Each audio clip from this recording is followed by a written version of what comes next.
guys, Holding Hands with you, bringing you Lord Vermilion review, episode 7. This episode was pretty good. It starts off with Chihiro bringing a blood crystal to Inuyuki's apprentice, and he tells her, I'm sorry, she's gone, and she pats him on the back, and she's like, it's fine, you was with them in the final hours, and stuff like that. And we had that sentimental moment between them, thinking about Inuyuki. And then we get to the church area, where we have the Dex, or Dukes, how you pronounce the name. We have her talking to the priestess, and she starts talking about how the Chaos want the blood of the heroics to fight each other and kill each other off and stuff like that. And she has like this weird sinister smile and stuff, and she's like speaking of this, and they need someone known as the Chosen One to come up and advise to put, order back into the war and stuff like that. And you have the priestess also smiling and saying, we must find the one. So eventually down the line, we're going to see all these blood heroics fight each other to see who's the last one standing, to see who's going to become king. But since how episode 1 started, I don't think that's going to actually happen. But we see what happens. But that was the beginning of the episode, the first 2-3 minutes. And as I say, I believe when it comes to Dex and the priestess, something's up with them. Something is definitely not right with those two characters. This whole ordeal, it seems kind of fishy. Excuse me, I still have a cold, guys. So, but yeah, this is kind of weird. Like when Dex come up, is always like this animated music, which usually bad guys have that type of music, so it's weird for her to have it. But yeah, the premise of this episode is basically, after all that happens, we have the episode with not the episode, we have what's his name, June, paying respect to the place where Inuyuki died. Inuyuki and him were raised as brothers in the orphans, and he throws his rose and he starts talking about getting revenge, for Inuyuki. So now he's after Chihiro on a personal level this time, and they go back to the Chaos, gang headquarters, and Yuri's dad, he tells them to go kill these people and hurry up where their time is weak. And when they go do it, June told Yuri, you're not allowed to come with us because your emotions are going to get in the way. So he left her behind, and he got that young kid, I think his name is Choro. He got him to come with them instead. So, and basically they start stalking Kotetsu because they're trying to kidnap him to use him as bait to lure out Chihiro. And what this is going on, and they following Kotetsu, who's going on a date with the chick that he saved last episode, who also has bloodline powers, and she's from the Guardian State. Where they doing that, Chihiro is getting another vision of someone dying, and the someone is Kotetsu. And this has been ongoing. Last episode he got it with Inuyuki. In the first episode he had it with his friend's dad. Now he's getting it for a third time with his best friend. So I'm guessing this is a second power that must have awakened when he got his blood heritage opened, or maybe this is another power that's different from that power. But we know his visions usually has been coming out right lately. So he's getting scared and worried, and he's trying to find Kotetsu, but Kotetsu's not at the house. So he starts looking around and calling him, but no go. So he goes back to the flower garden, and when Chihiro gets there, he sees that Yuri is still there, and they start talking again like they were before. And he starts to ask her, do you know anything? And before she gets the answer, his phone rings, and it's Kotetsu, and he says, I'm in help, I need you. And the way they made it sound was like he's in danger, but when he gets there to help them, it's just the fact that they both left their wallets behind, so they needed someone to come bail them out, which was pretty funny. But this is going on.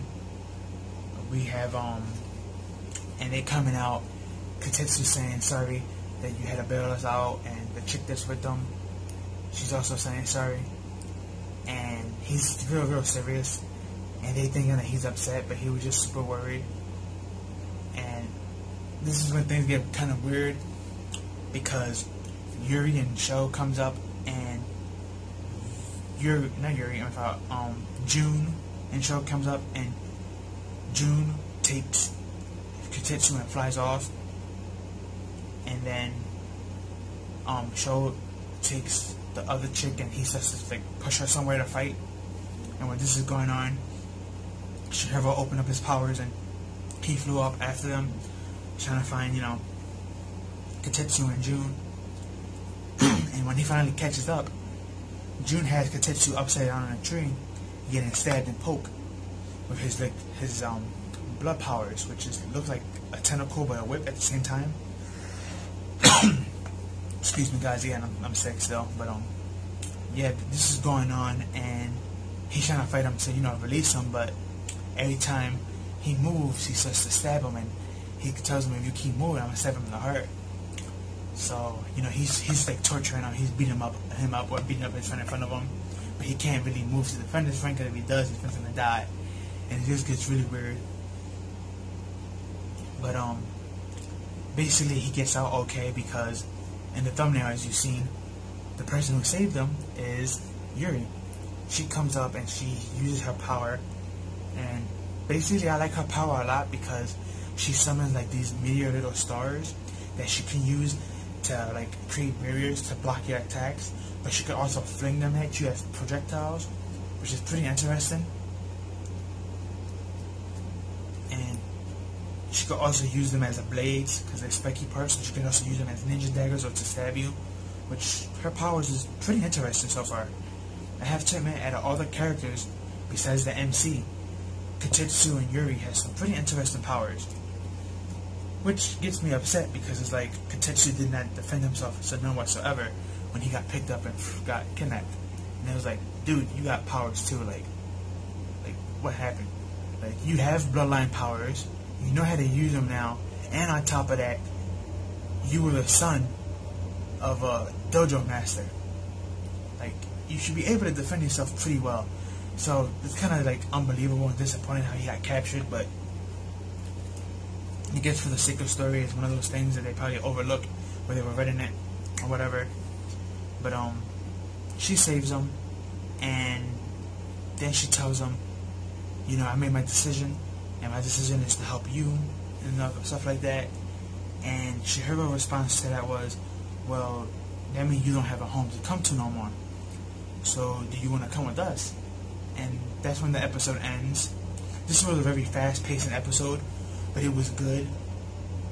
We got a lot of things going on, a lot of mystery, and the fighting was pretty good, and it was entertaining.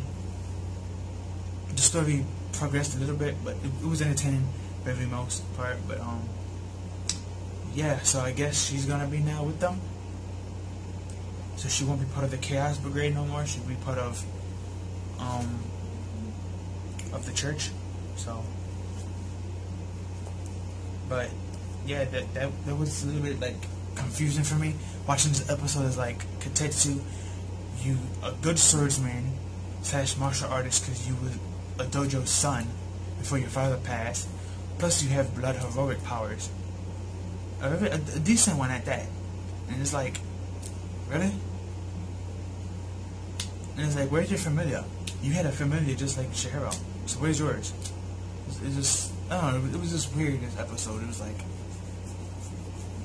that part was weird. It's like, he shouldn't have been captured like that easily. If he was a regular human, I would have understand, but he's not a regular human. He's a bloodline heroic hero, just like the rest of them. And on top of that, he actually has fighting experience. So it's just kind of weird that he got caught. But that's like the only thing I could actually complain about on this episode was that. But other than that, it was a really good episode. Can't wait for next week. Now that Yuri's part of the team, and Chihiro and their relationship is building. Especially, we also find out earlier in the episode that she tells Chihiro that your mother and my father were the doctors working on these experiments to open the gate to the other world, but it went wrong, and that's when the explosion happened of that great incident that we learned from last week's episode. That was nice to know. Almost forgot to mention that. But yeah, it was a good episode, but again, confusing with that Katitsu part. He should have been able to defend himself, but for the sake of the story, I guess they just ignored it. But yeah, like, comment, share, subscribe. Tell me your thoughts and opinions. If you if you haven't seen that episode, I advise you go see it. But if you've already seen it, go see it again. Very good episode. But this is Holding the Atlas, and I'll see you in the next one. Peace.